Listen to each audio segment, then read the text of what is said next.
Graça e paz.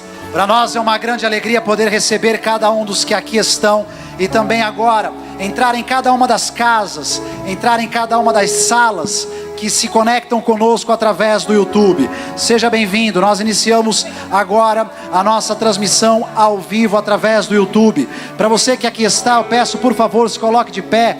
E para você que está na sua casa também, que você possa fazer isso. Desde já, eu quero fazer a você um pedido. Você pode patrocinar este conteúdo. Todo este culto, tudo aquilo que for ministrado neste lugar, poderá ser levado a muitas e muitas e muitas pessoas. Se você tiver 3 atitudes simples. A primeira é curtir. A segunda é comentar. E a terceira é compartilhar. Compartilhar esse link nos seus grupos de WhatsApp. Compartilhar este link também no Facebook. Quando você faz isso, você impulsiona esta transmissão, e mais pessoas passam a ter acesso a tudo aquilo que será feito ao longo desta noite, ao longo deste culto. Então, por favor, você que não se inscreveu ainda no nosso canal, se inscreva. Eu convidei algumas pessoas, eu espero que vocês estejam aí, que vocês então possam se inscrever no canal, que vocês venham a curtir esta publicação e também compartilhar este link e, é claro, comentar, porque assim este conteúdo ganha em relevância e nós podemos então levar este conteúdo a muitas e muitas outras pessoas, pessoas que podem estar agora sofrendo e que receberão este vídeo na sua timeline, no momento da sua pesquisa, e poderão ser alcançados por esta palavra. Então faça isso em nome de Jesus. Este é um domingo especial, é um domingo de eleição. E como é maravilhoso entrar neste lugar e saber que nós, pela graça dele, já fomos eleitos. Nós não estamos disputando nada, nós não estamos aguardando o voto de ninguém, porque o sacrifício perfeito foi entregue naquela cruz. O amor se estendeu até nós. Ele nos libertou, ele nos alcançou e ele nos elegeu para estarmos com ele, não só agora, mas durante toda a eternidade. No segundo livro dos Reis, no capítulo de número 5, a Bíblia conta a história de um grande homem, um homem de muito sucesso, um homem de, muito êxito, uma grande referência de uma nação, um homem que era um grande general de guerra, e aquele homem se vestia muito bem, sempre muito bem paramentado, com a sua armadura, com a sua indumentária de guerra, mas poucos sabiam que por baixo daquela armadura, ele tinha uma lepra, ele escondia uma enfermidade terrível, ele escondia feridas terríveis. Olha, eu quero em nome de Jesus declarar a você nesta noite, e dar a você esta chave. Só você sabe como é que você está. E o meu desejo, o desejo daqueles que aqui estão, é que nesta noite, você espontaneamente abra o seu coração, se desfaça das suas armaduras e exponha para Jesus as feridas, exponha para Jesus as dores, exponha para Jesus todas as enfermidades da sua alma, que você se renda a Ele, para que Ele possa te alcançar, para que Ele possa te curar. E eu tenho certeza, esta noite não será uma noite qualquer na sua vida, mas será uma noite de transformação, de cura e de libertação. Aí onde você está, levante as tuas mãos em nome de Jesus. Senhor, nós te louvamos, louvamos pelos teus grandes feitos, louvamos por tudo de tão maravilhoso que o Senhor faz, mas nós, acima de tudo, nesta noite, te adoramos, não pelo que o Senhor faz, mas reconhecendo aquilo que o Senhor é. Nós vertemos a nossa vida a Ti, nós inclinamos a nossa vida a Ti nesta noite. Reina em nós, toma tudo que é nosso, porque nós rendemos tudo que é nosso espontaneamente ao Senhor, e nós daremos a Ti, por todos os Teus grandes feitos, toda a honra, toda a glória, todo louvor e toda adoração, em nome de Jesus. Amém, amém, e graças a Deus. Vamos louvá-lo em nome de Jesus. E eu convidei o pastor Rafael para nos abençoar nessa noite com a palavra de Deus, e o Espírito Santo estará usando a vida dele nessa noite para nos abençoar. Amém? Eu creio que vai ser de igual e melhor modo ainda a palavra de Deus nos liberada através da vida do pastor Rafael. Então, pastor Rafael, seja bem-vindo e nos abençoe com a palavra de Deus. Obrigado. Graça e paz, tudo bem? Como é que vocês estão? Por favor, Marcos capítulo de número 5.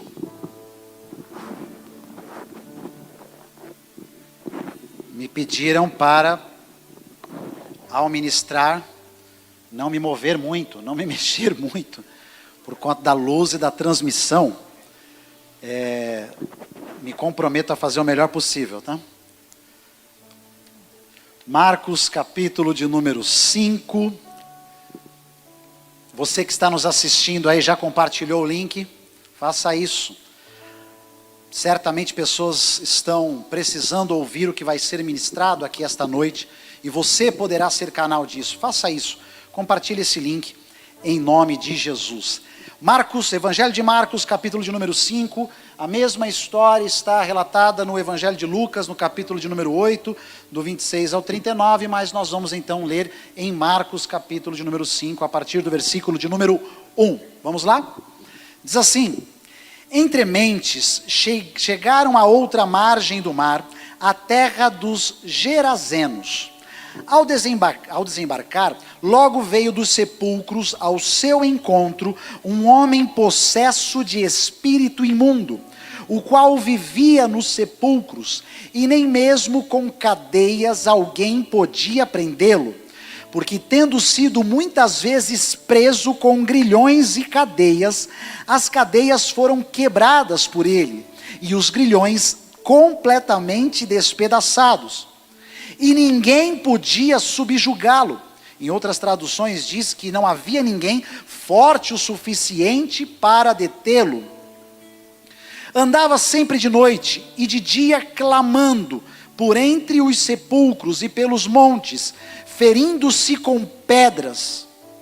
Quando de longe viu Jesus, correu e o adorou, exclamando com alta voz: que tenho eu contigo, Jesus, filho do Deus Altíssimo? Conjuro-te por Deus que não me atormentes. Porque Jesus lhe dissera: espírito imundo, sai desse homem. E perguntou-lhe: qual é o teu nome? E ele respondeu: Legião é o meu nome, porque somos muitos. E rogou-lhe encarecidamente que os não mandasse para fora do país. Ora, pastava ali pelo monte uma grande manada de porcos, e os espíritos imundos rogaram a Jesus, dizendo: manda-nos para os porcos, para que entremos neles. Jesus permitiu. Então, saindo os espíritos imundos, entraram nos porcos, e a manada, que era de cerca de 2.000 porcos, precipitou-se despenhadeiro abaixo para o mar, onde todos se afogaram. Os porqueiros fugiram e anunciaram na cidade e pelos campos. Então saiu o povo para ver o que havia acontecido.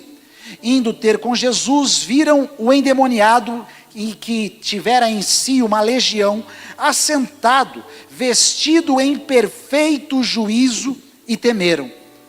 Os que haviam presenciado os fatos, contaram-lhes o que acontecera ao endemoniado e acerca dos porcos, e entraram a rogar a Jesus que se retirasse da terra deles. Ao entrar Jesus no barco, suplicava-lhe o que fora endemoniado, que o deixasse estar com ele. Jesus, porém, não lhe permitiu, mas ordenou-lhe: vá para a tua casa, vá para os teus, anuncia-lhes tudo o que o Senhor te fez, e como teve compaixão de ti. Então, ele foi e começou a proclamar em Decápolis tudo o que Jesus lhe fizera, e todos se admiraram. Amém. Até aí.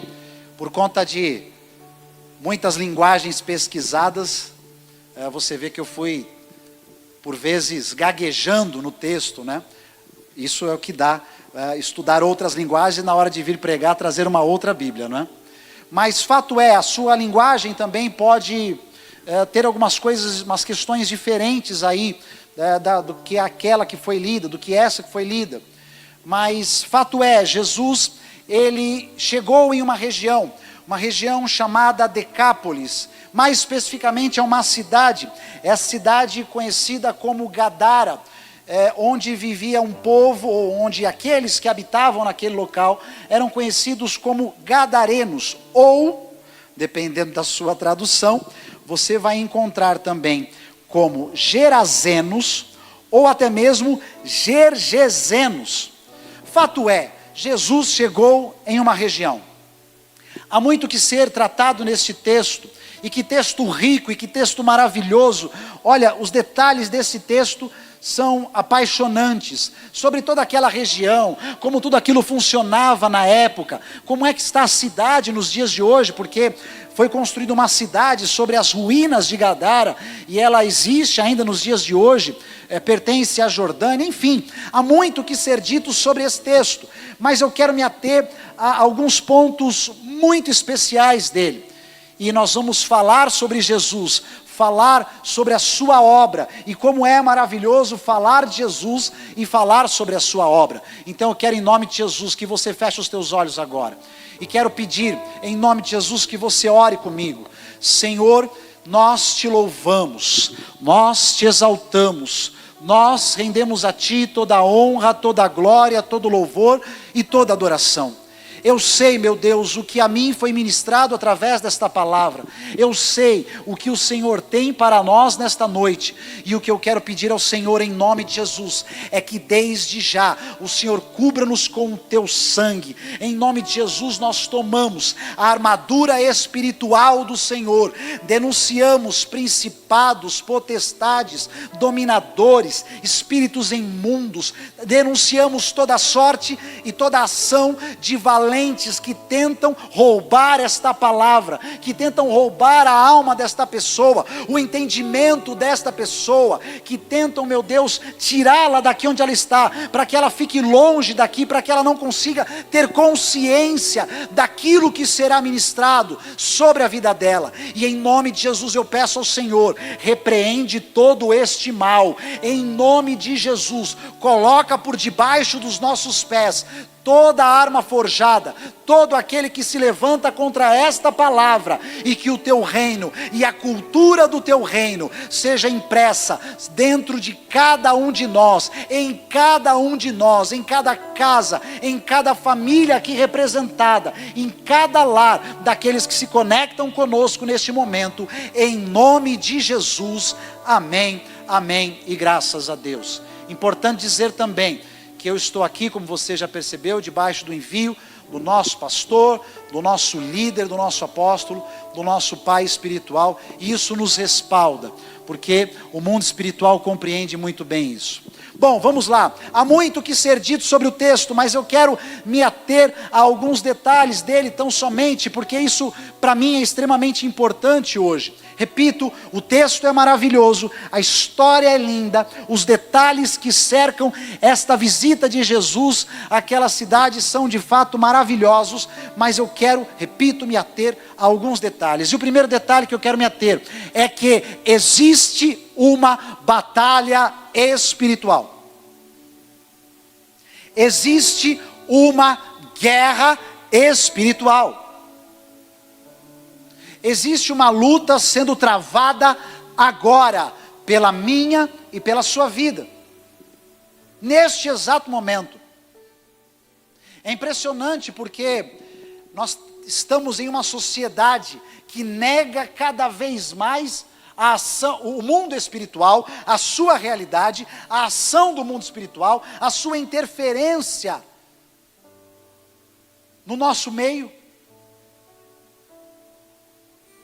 Eu sempre gostei muito de escatologia, sempre gostei muito do Apocalipse, e fui um pesquisador, um estudioso, e alguém até que chegou a ver muitos vídeos, filmes, e colecionar até alguns, e de todos eles, o que eu mais gostava é uma série muito antiga, chamada O Ladrão na Noite. Talvez aqui alguém já tenha assistido, e em um dos VHS, e uma das fitas, havia uma citação muito interessante, havia uma frase muito interessante. São alguns volumes de vídeo, de filme, mas em um deles havia uma inscrição que era a seguinte, havia uma frase que era a seguinte: os homens conseguiram o que queriam, um mundo sem Deus. Dia passa, dias vão, dias chegam, anos vão, anos vêm, e esta realidade se acentua.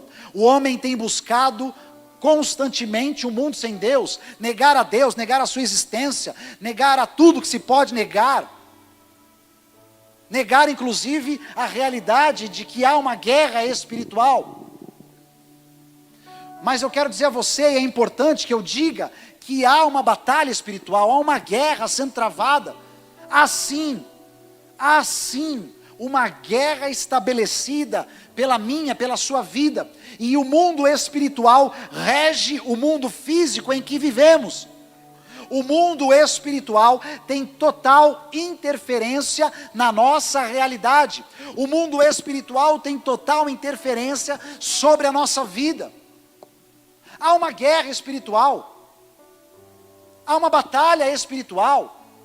E nós não podemos negligenciar a isso. Nós não podemos nos desconectar desta realidade. É impressionante porque dia após dia nós estamos sendo ensinados por toda uma cultura estabelecida nesse mundo, por toda uma sociedade, de que o mundo espiritual não existe, de que os princípios não são relevantes, de que tudo isso é da cabeça de alguém, ou faz parte de alguma determinada religião, enfim, sem fundamento algum, isso é coisa de gente doida, de gente maluca, enfim.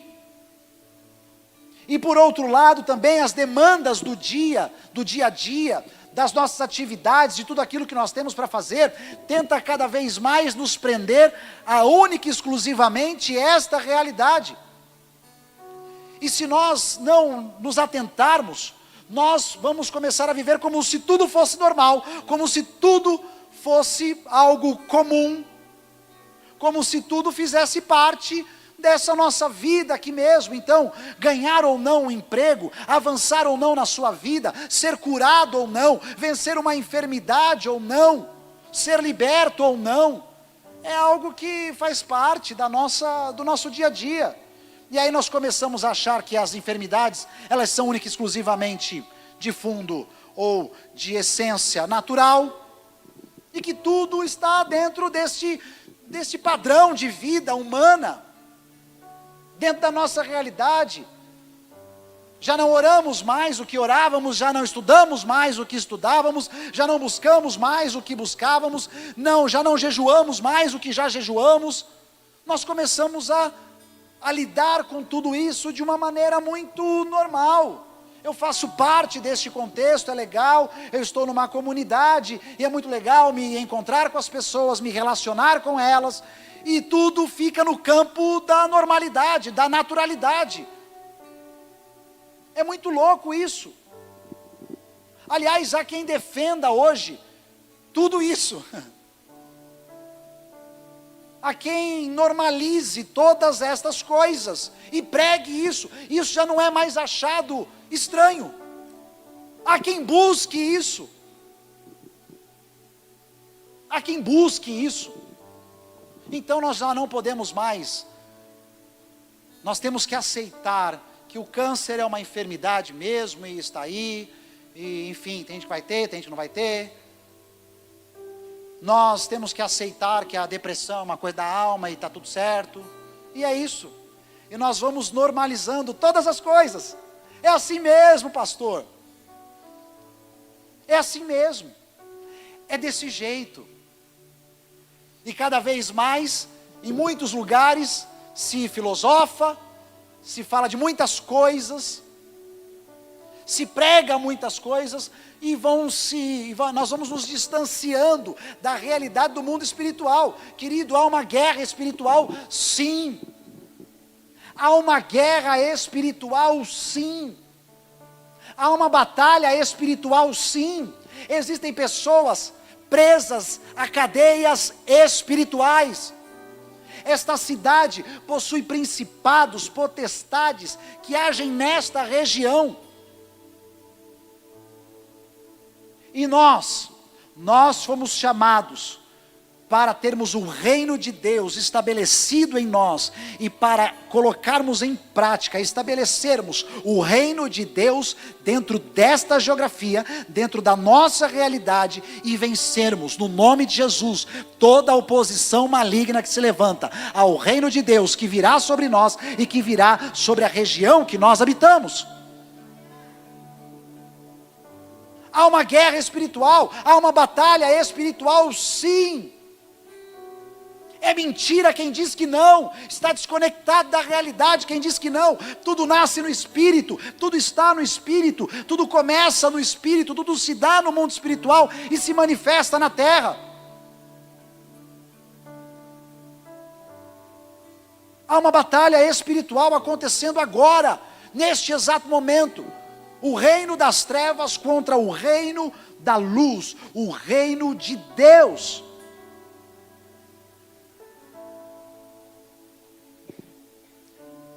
É tão extraordinário que Jesus, ao chegar naquele lugar, ele coloca os pés naquela terra.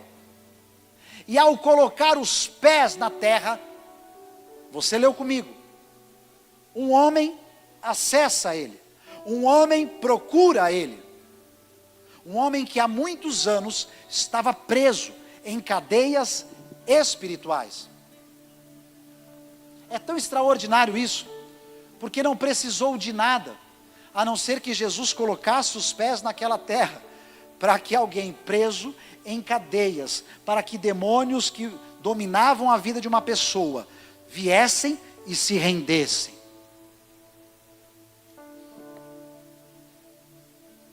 Ele não foi atrás daquele homem, aquele homem veio na direção dele. A história daquele homem você leu comigo, ele vivia clamando, gritando, gemendo ao longo do dia e da noite, entrando nos cemitérios, ao lado dos sepulcros, se cortando com pedras, e nada e ninguém conseguia detê-lo. Tentaram aprisionar a ele, tentaram acorrentar a ele, mas ele quebrava todas as cadeias, tudo aquilo que era colocado sobre ele para que tentasse de alguma maneira pará-lo. Talvez na sua Bíblia, em uma outra linguagem, diz que não havia pessoa suficientemente forte que conseguisse detê-lo, porque a força dele era descomunal. Um homem preso em cadeias, um homem que dele foi tomada a sua consciência. Quando Jesus coloca os pés naquela cidade, aquele homem, na verdade, aquela legião que dominava aquele homem, não tem outra ação a não ser se apresentar a Jesus e se render a ele. Jesus então pergunta: qual o seu nome? E como você leu comigo, e eu já disse agora há pouco, ele se apresenta como legião. Não dá para precisar ao certo, mas fato é que, dependendo do momento histórico em que você estuda, uma legião de guardas romanos podia ter de 3.000 a 5.200 guardas, divididos em grupos de 100.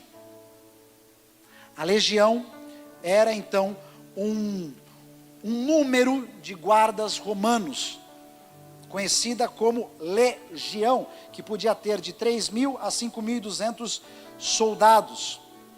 Obviamente não dá para afirmar quantos haviam naquele homem, mas fato é que uma legião era, na época, a maior unidade militar do exército romano. Certo é, aquele homem estava perturbado por muitos espíritos opressores, que seduziram aquele homem até roubar dele por completo a sua identidade. Aquele homem passou a viver como um animal. Aquele homem passou a viver por impulsos.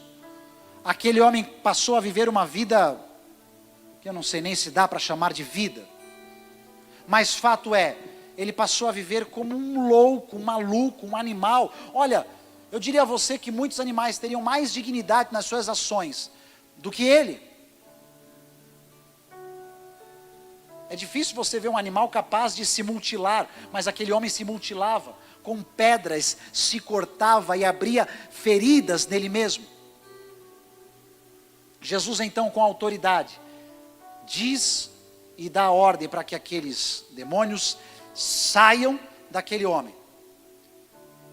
Eles então entram na manada de porcos, mais de 2.000, e se lançam no mar. Se a primeira coisa que nós precisamos nos atentar é que existe uma batalha espiritual, a segunda é que dentro desta batalha espiritual, toda a autoridade está em Jesus Cristo. Toda a autoridade está nele. Ele pisou naquela terra, e ao pisar naquela terra, aqueles demônios tiveram de se apresentar e de se render.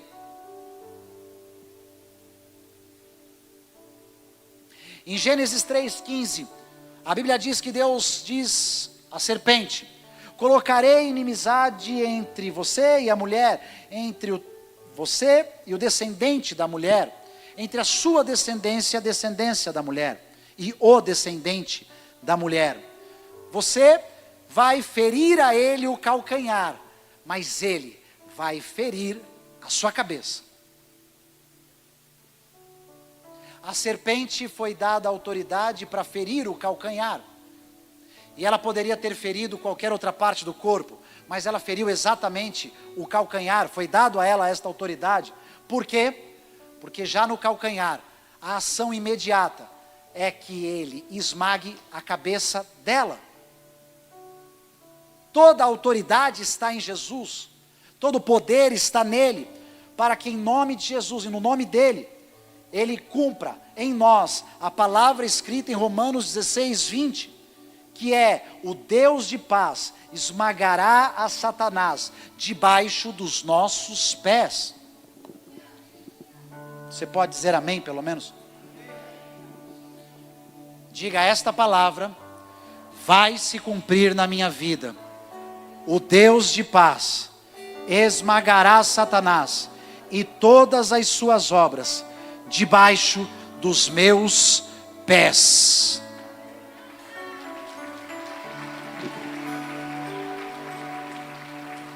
Ele tem toda a autoridade, inclusive para que todo joelho se dobre diante da autoridade dele. Ele se encontra com aquele homem e ele dá o comando para que toda aquela legião saia imediatamente, e aquele homem é completamente liberto, transformado. A consciência lhe é restaurada de quem ele era, a identidade lhe é devolvida, a identidade de ser humano, a identidade de filho de Deus, a identidade de imagem e semelhança de Deus, a identidade que havia sido roubada dele, lhe é devolvida.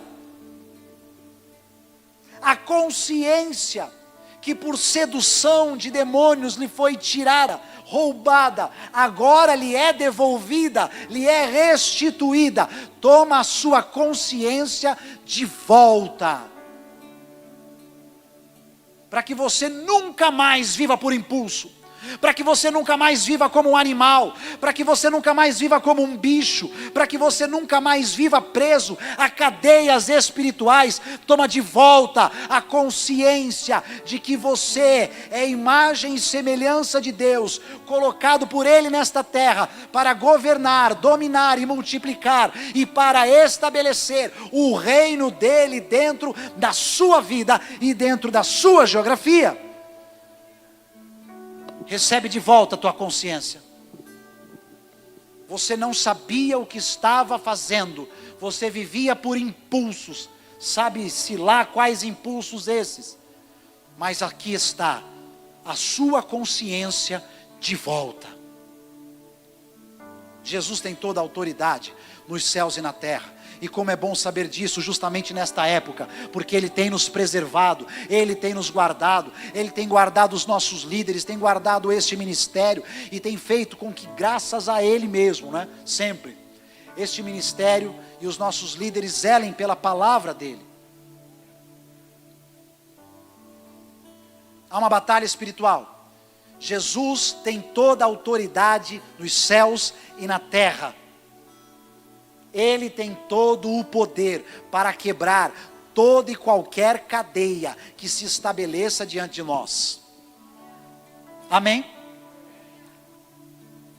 Outro detalhe importante do texto é que as pessoas tomadas por medo mandam Jesus embora da região delas. Mandam Jesus embora da cidade delas. Imagine só, você consegue imaginar? Eu sou meio fantástico mundo de Bob, eu sou visual, depois de muitos anos descobri isso. Então as pessoas vão falando, eu vou imaginando os cenários dentro de mim, e eu fico imaginando a cena, que cena chocante, um homem totalmente possesso, aqueles espíritos saindo, tomando 2.000 porcos aproximadamente, aqueles porcos se lançando, penhasco abaixo. Imagine só, é uma cena digna de um bom filme, não? Uau! Que loucura! É claro que aquela cidade toda foi acessada por esse evento. E as pessoas ficaram comentando aquilo e compartilhando umas com as outras o que havia acontecido. E a Bíblia diz, você leu comigo, que tomados pelo medo, eles se apresentaram a Jesus e pediram: Jesus, na boa, pega suas coisas e rapa fora. Não fica aqui não. Pega aí suas coisas, vai lá para Mauá. Talvez lá precisem mais da sua ajuda do que aqui. Que esse negócio aí não combina muito com a gente, não. A gente fica meio inseguro, né? Vai lá para outro lugar, Jesus, por favor, se retire do meio de nós. Não é muito louco isso? Eu não sei você, mas eu acho isso muito louco. As pessoas veem uma grande libertação, e ao invés de se renderem para que tal libertação alcance a elas também, elas pedem para que o libertador vá embora da frente delas, suma da frente delas, para que nunca mais outro episódio como aquele aconteça novamente. Isso não é muito louco para você? Para mim é. Para mim é. Isso é para você ter uma ideia do que o medo pode fazer em nós.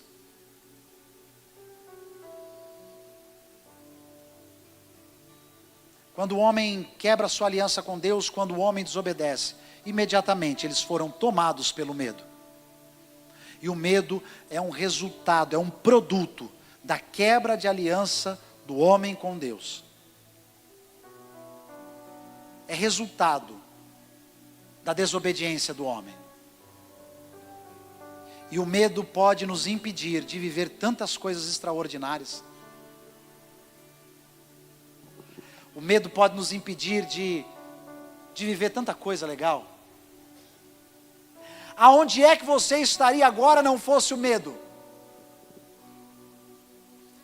Será que talvez você estivesse aqui pregando no meu lugar? Será que talvez você estivesse cantando ali, com o ministério de louvor? Será que talvez, enfim, você fosse um grande empresário? Será que talvez você fosse uma pessoa mais feliz? O medo tem o poder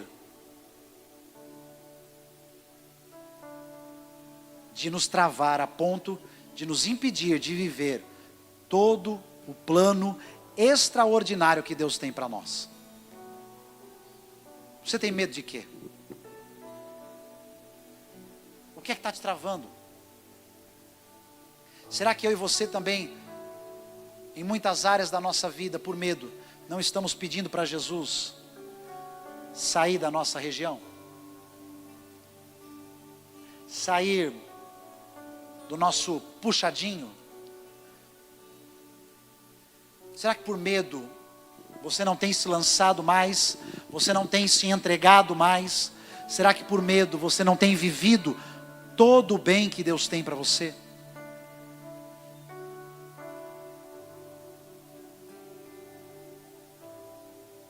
O que é que o medo tem operado, tem implantado, ou tem impedido que aconteça na sua vida, na sua história? Mas pastor, eu já me frustrei. Mas pastor, eu já perdi. Mas pastor, eu tenho medo de me machucar novamente. O Senhor vai curar todas as suas feridas, porque Ele tem poder e autoridade para isso. E você, em nome de Jesus, vai romper com toda a cadeia do medo, em nome de Jesus. Não sei por que isso, aliás, gaguejei muito também, porque não sei nem por que eu trouxe o caderno, porque eu teimei em escrever, mas eu sabia que pouco eu iria usar do caderno, mas mesmo assim fiz uma... E na hora, já sentado aqui, ainda lendo ali, sabia que nada do que estava escrito eu iria usar. Mas eu não sei porque eu quero falar sobre gravidez, rapidamente. Senti de falar isso. Nós tivemos 2 gestações anembrionadas. E foram 2 abortos, 2 anos seguidos. E foi um caos. O nosso sonho era ter filhos. E viver toda aquela situação realmente foi extremamente desafiador. Sonho de anos, e que depois culminou em 2 abortos espontâneos, 2 gestações anembrionadas. E foi muito louco, porque nós queríamos entender tudo aquilo, e nós começamos a fazer uma série de exames. Visitamos um grande especialista em São Paulo, um médico, não era nem brasileiro, era inglês, e ele nos passou uma série de exames. Nós passamos 3 meses fazendo exames, foram 3 meses todos os sábados, visitando um laboratório em algum lugar diferente, e às vezes eram 2, 3, 4 exames no mesmo dia. E quando nós voltamos para passar com o médico, e foi um calhamaço de exames assim da Marcele, um calhamaço de exames assim meu, e ele pegou então, abriu da Marcela, começou a rascunhar, a escrever, a fazer cálculos, escrever números, e aí depois ele juntou todos aqueles exames, jogou na mesa e disse assim: o problema não é com você, Marcela. Ora, se o problema não era com a Marcela, só sobrava alguém, não é? Assim eu quero crer, em nome de Jesus. Uma hora você entende.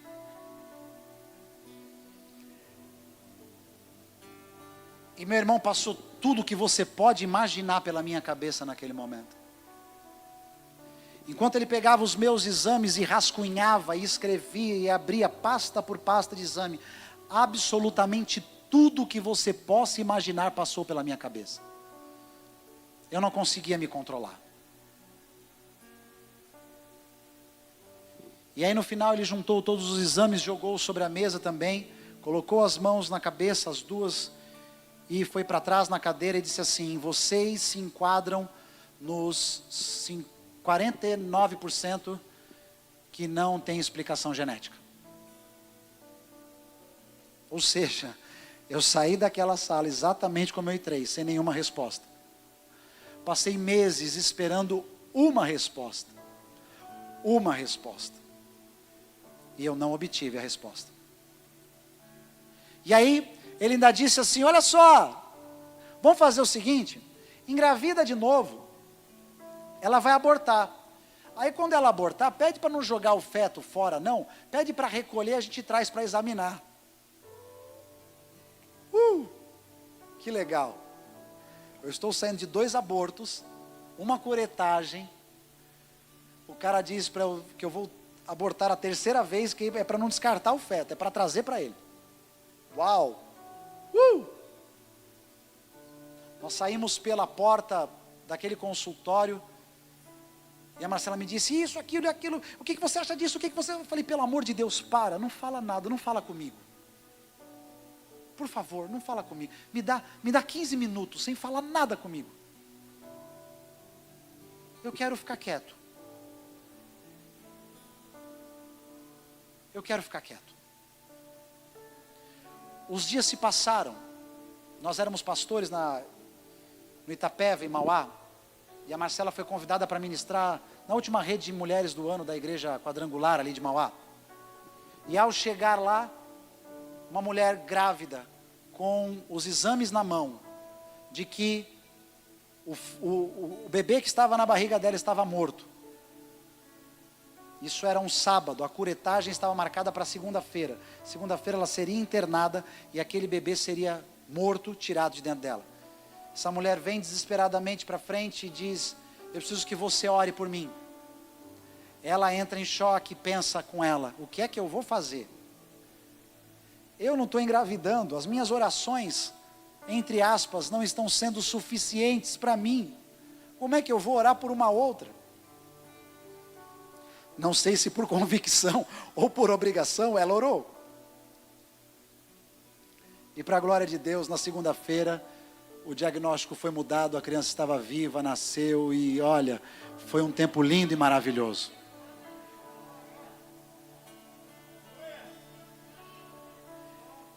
Na sequência, o medo ainda tomava conta de nós.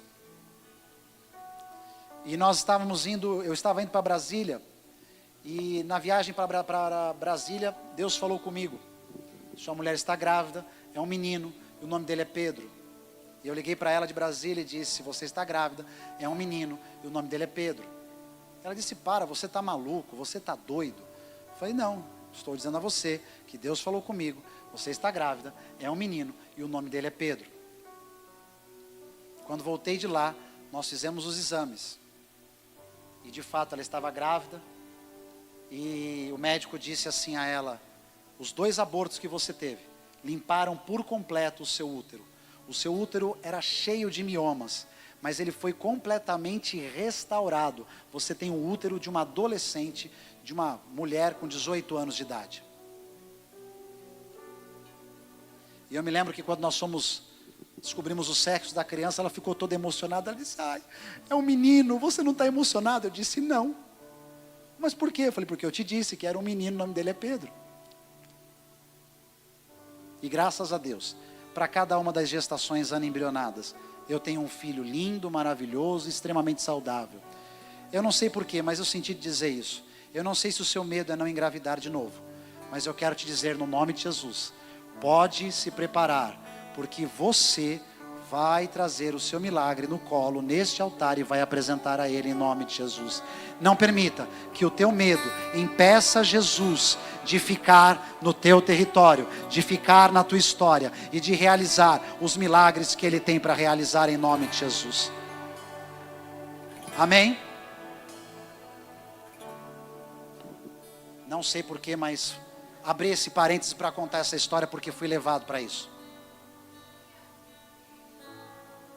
Outro detalhe importante desse texto: depois de nos atentarmos de que há uma batalha espiritual, de que Jesus tem todo o poder e toda a autoridade dentro desta batalha nos céus e na terra, depois de compreendermos que o medo tenta por vezes nos afastar de Deus e do plano dele para nós, é importante nós entendermos que aquele homem curado, liberto, se apresentou a Jesus e disse: Jesus, eu quero ir com você e com os discípulos. Quero fazer parte do seu grupo, Jesus, de discipulado. Quero fazer parte aí. Quero ser um apóstolo teu. Quero estar junto com você aí. Aonde vocês forem, eu quero estar junto. E Jesus disse para ele: não, você não vai. Volta para a tua casa. Volta para a tua família. E diga para eles como Deus é maravilhoso. E que coisas e quais coisas extraordinárias Ele faz e fez por você.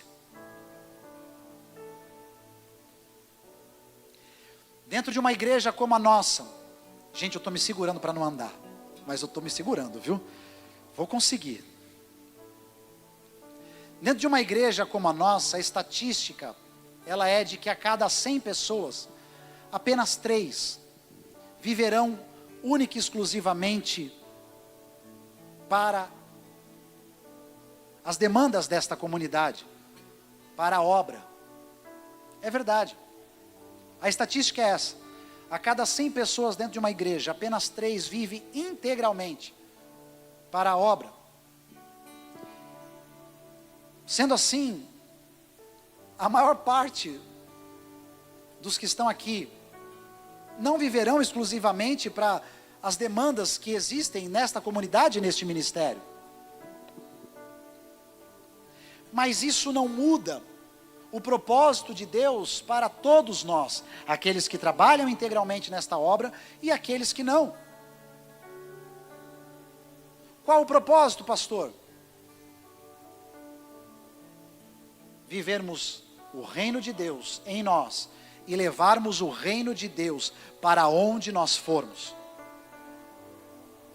Vivenciarmos, experimentarmos, potencializarmos a cultura do reino de Deus em nós, na nossa casa, na nossa família. Levarmos para aqueles que estão próximos a nós, para os contextos que nós diariamente vivemos, o reino de Deus, o poder de Deus, a cultura do reino de Deus. Este é um trabalho, esta é uma demanda que não está sobre exclusivamente a vida dos apóstolos. A demanda de viver intensamente o reino e de propagarmos o reino através das nossas palavras e principalmente das nossas atitudes, ela não está exclusivamente sobre os líderes deste ministério, mas está sobre cada um de nós. Sobre cada um de nós que levantamos as nossas mãos e entregamos a nossa vida a Jesus, que entendemos que não temos mais a nossa vida, porque a nossa vida foi comprada por um alto preço, ela não nos pertence mais, ela é dele. Esta responsabilidade está sobre cada um de nós, de vivermos o reino e de implantarmos o reino, primeiro na nossa casa, na nossa família, e depois em todos os contextos que diariamente nós vivemos. É possível, querido, é verdade, que você não viva integralmente pelas demandas deste ministério que você pertence, mas isso não muda nada, porque a mesma responsabilidade de viver o reino e de implantar o reino na minha vida e na minha casa está também sobre você, de implantar na sua vida e na sua casa o reino, de se permitir ser moldado e trabalhado por Deus, para que a plenitude do reino de Deus esteja dentro de você e também por onde você for. Se manifeste onde você for. Jesus, eu quero ir com você. Não, você não vai comigo, você vai ficar aqui. E você vai voltar como um filho diferente para sua casa. Você vai voltar como um marido diferente para sua casa. Você vai voltar como um irmão diferente para sua família. Você vai voltar como um pai diferente para sua casa.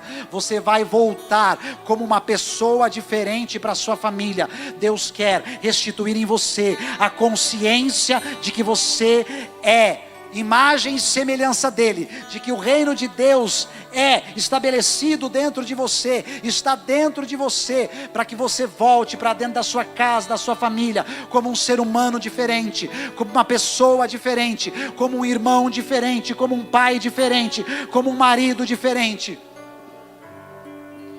Você vai voltar para sua casa e para sua família, e você vai ser um filho como você nunca foi antes.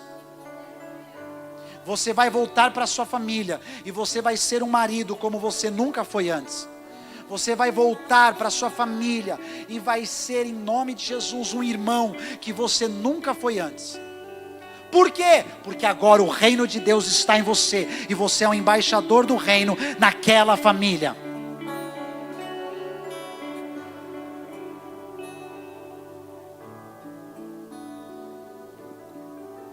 Existe uma batalha espiritual.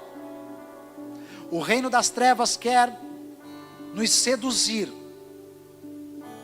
para roubar de nós a nossa consciência, nos roubar nos destruir e nos matar. Essa é a estratégia. Mas Jesus tem toda a autoridade em meio a toda esta guerra, e Ele esmagará a cabeça da serpente que lhe feriu o calcanhar. E assim será também através de mim. Por quê? Porque o Deus de paz esmagará Satanás e todas as suas obras debaixo dos nossos pés. O medo será confrontado pelo amor, porque o verdadeiro amor lança fora todo medo. Pastor, eu tenho medo. Se permita sentir completamente amado por Deus. Se permita se sentir amado de Deus na intensidade que de fato você é, e o medo vai ser vencido por você, e você vai viver a plenitude do propósito dele para a tua casa e para a tua vida. Permita que o reino seja estabelecido, alicerçado dentro de você, para que mesmo que você não viva uma vida integralmente servindo a esta comunidade, você possa servir a ela sim em tempo parcial, mas em tempo integral você possa levar para a sua casa e para a sua família o reino de Deus, o reino que nunca terá fim. Ah, que visão gloriosa de Daniel! Todos os reinos poderosos da terra representados diante dele como uma estátua, uma enorme estátua. Todos os reinos, os grandes reinos da terra ali representados. Daniel vê aquela enorme estátua, e na sequência uma pedra lançada do céu, que foi tirada do céu sem se saber como, porque ela não foi cortada, ela não teve nenhuma ajuda, ela simplesmente vem do céu e destrói toda a estrutura humana, toda a estrutura geopolítica humana, de impérios humanos, e aquela rocha então começa a crescer, e este é o reino verdadeiro, o reino desta pedra, desta rocha, a rocha que é Jesus Cristo. Ah, o reino que cresce, se expande e que jamais terá fim, independentemente se a sociedade, se este mundo que jaz no maligno quer um mundo sem Deus. Este reino é eterno, este reino jamais terá fim, e tudo em nome de Jesus será colocado debaixo dos pés daquele que vive e reina, e tem na sua coxa a inscrição: Rei dos Reis e Senhor dos Senhores. Ah, Ele é maravilhoso. Fique de pé, por favor.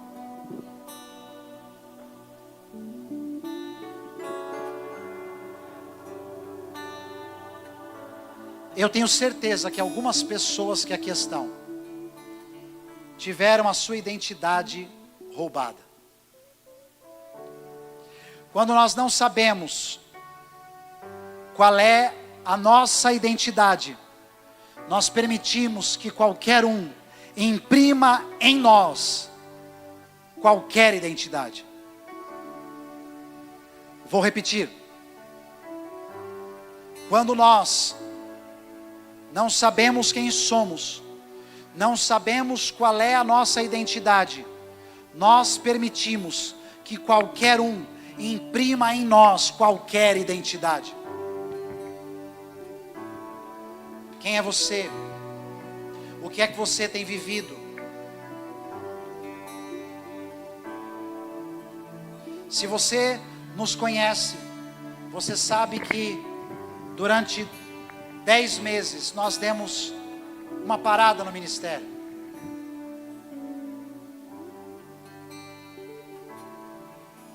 Eu também fui seduzido e a minha identidade me foi roubada. E nós passamos muitas coisas, mas uma delas que me marcou muito, e olha que talvez como essa, pelo menos umas 8 ou 9 aconteceram, do mesmo jeito. Uma das que me marcou muito foi em maio, eu não lembro mais de que ano, 2018, maio de 2018. Nós estávamos na Paulista, na Alameda Santos, para ser mais exato, na de baixo, em uma reunião com 200 pessoas. treinamento, um curso. E eu só conhecia 5 pessoas que estavam ali. E no momento de intervalo do curso, uma pessoa que eu nunca tinha visto na minha vida, ela nos procurou. E do mais absoluto nada, disse a mim, a Marcela, disse assim: o que é que vocês estão fazendo da vida de vocês? O que é que vocês estão fazendo aqui? Vocês são pastores. Eu nunca tinha visto aquela mulher na minha vida. Eu não sabia quem era ela. E iguais a ela, aconteceram pelo menos umas 8 ou 9 situações como essa. Me lembro um dia, na sala de um empresário aqui em Santo André, ele me disse: Rafael, entra aí, vamos bater um papo. Eu falei: vamos. Entrei, falou: fecha a porta. Ele me disse: como é que está as suas vendas, como é que está a empresa? E eu disse: está um caos. Ele disse: eu posso te falar uma coisa? Eu falei: diga.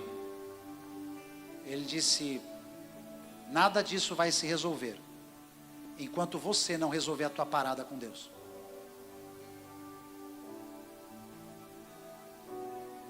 Muito legal todo esse seu esforço, muito legal toda essa sua dedicação, mas a sua identidade não é essa, o seu propósito é outro.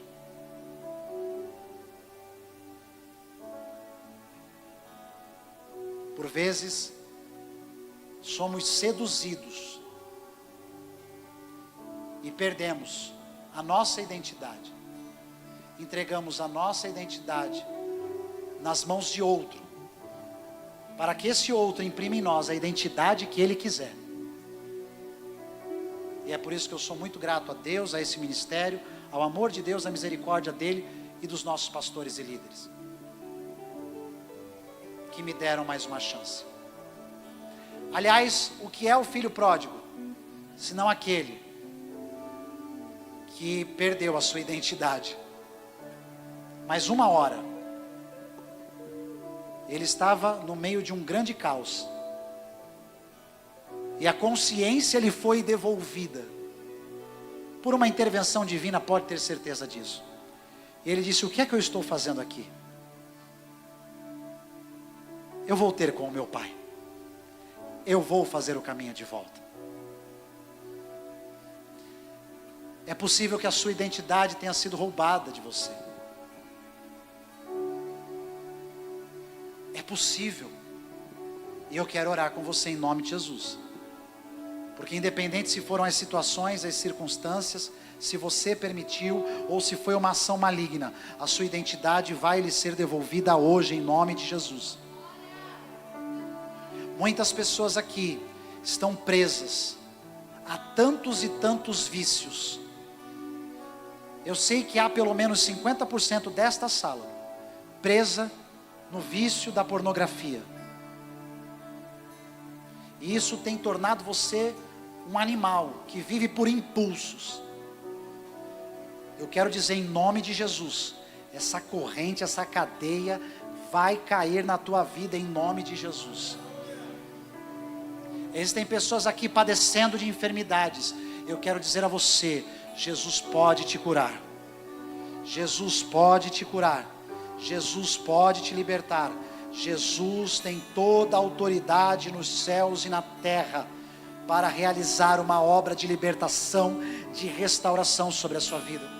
Existem pessoas presas no seu espírito. Existem pessoas aqui que no fundo você diz assim: ó, não é possível, isso que eu estou passando tem que ter algum fundo espiritual, porque eu faço, eu ando e eu volto sempre para o mesmo lugar. Eu quero orar por você. Existem pessoas aqui que por medo tiraram Jesus do seu território, pediram para Jesus se retirar da sua vida, ou de pelo menos aquela área que você tem medo de entrar nela, e mais uma vez se ferir, e mais uma vez se machucar. E eu quero te dizer em nome de Jesus, nós vamos orar por vocês. E estas cadeias vão cair. E o medo não vai te impedir de viver o bom, o perfeito e agradável plano de Deus para você.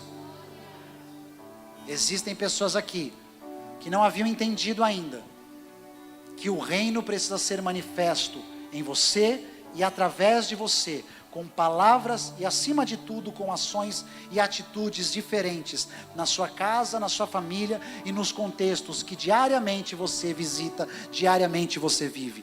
Eu vou orar por você e em nome de Jesus, este entendimento, esta consciência lhe será devolvida e você vai entender em nome de Jesus que você é um embaixador do reino de Deus por onde você for. Em nome de Jesus, aqueles que da primeira geração são, por favor, me ajudem a orar aqui. Você que é líder de intercessão, enfim, você que debaixo de um envio do apóstolo se sente aí respaldado por este envio a orar pelas pessoas, por favor, vem aqui à frente porque nós vamos entrar em guerra. Quem está preparado para orar aqui hoje em nome de Jesus? Nossa, meu Deus, quem está preparado para entrar em guerra aqui hoje em nome de Jesus? Meu Deus, você vai vencer o medo em nome de Jesus. Vem para frente, vem para frente, vem se render. Eu sou de uma época que depressão era vencida na oração. Eu sou de uma época que câncer era expelido pela oração. Eu sou de uma época que AIDS era curada por oração. Eu sou de uma época que o medo era arrancado por oração. Eu sou de uma época que tanta coisa acontecia através da oração. E eu quero te dizer que esta época no reino de Deus não mudou, não foi alterada. Nós continuamos vivendo e vivenciando o poder da oração de um justo, porque a oração de um justo é poderosa em seus efeitos. Vai, se rende, em nome de Jesus. Tem muito mais, queridos. Você sabe o que você tem visto no seu celular. Em nome de Jesus, vence o medo, vem para frente. É melhor você se expor do que o diabo te expor, querido. Vem, se renda, vem, se abra, vem, porque o reino de Deus é para você, porque a realidade do reino de Deus é para você, porque Deus vai te dar o novo, porque Deus vai libertar a tua vida. Você que já não conseguia mais orar, você que já não conseguia mais jejuar, você que já não conseguia mais ler a Bíblia como você leu outrora, como você lia, vem para frente em nome de Jesus. Nós queremos orar por você, nós queremos clamar por você. Vem, sai de onde em nome de Jesus você está. Você que nos acompanha agora aí no YouTube, eu quero dizer a você em nome de Jesus que o reino de Deus vai ser estabelecido na sua casa, na sua vida e na sua família. Se você quer uma oração, se você quer em nome de Jesus um aconselhamento, se você precisa de um aconselhamento, mande uma mensagem no chat. A nossa equipe vai entrar em contato com você e nós vamos então conversar fora daqui, tá bom? Você que precisa de uma oração, você que entendeu que precisa de uma libertação, você que compreendeu em nome de Jesus que precisa de um aconselhamento, de uma palavra, procure aí, mande uma mensagem no chat. A nossa equipe vai entrar em contato com você, tá bom? Deus te abençoe, você que está nos assistindo. Você está liberado para viver uma semana de vitória, de êxito, de conquista. Em nome de Jesus, uma semana diferente, porque você entende que há uma batalha espiritual. Você entende que Jesus tem toda a autoridade nesta batalha espiritual. Você compreende que os medos serão vencidos nele e que ele vai te levar a viver o novo, o maravilhoso, o perfeito, o agradável que ele tem para você. E em nome de Jesus, você que passou a compreender, então, que você vai ver e vai estabelecer o reino de Deus na sua casa, na sua família. Em nome de Jesus, essa semana será maravilhosa. Um beijo para você que nos assiste. Você é amado por este ministério. Chame aí os nossos intercessores, a nossa equipe no chat, e nós teremos o prazer de